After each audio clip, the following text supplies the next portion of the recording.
not required to answer creditor phone calls. Now, if you've not filed a bankruptcy and you do not answer creditor phone calls, then typically that will usually encourage them to expedite the process in trying to sue you.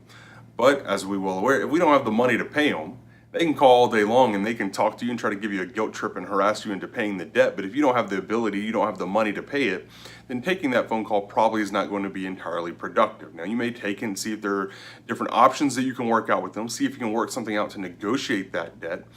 But if you do choose to file a bankruptcy, I always tell my clients to go ahead and pick up the phone and say, look, I'm filing a bankruptcy. Here's my attorney's information. Contact them if you have any other questions. And when they reach out to us, we're going to let them know that you have come and retained us. We have a system, a log of all the people who've come in to see us and have retained us.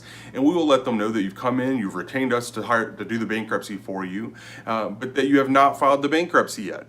So because you have not filed the bankruptcy, they can technically still reach out and try to collect that debt from you.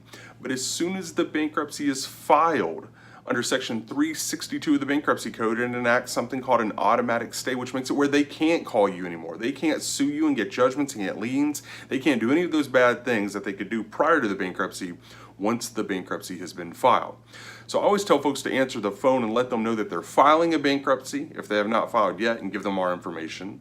Once we let them know that you are in the process of filing, that'll usually buy you 30 to 60 days, something like that, without them calling as much. They're still able to, but usually they don't.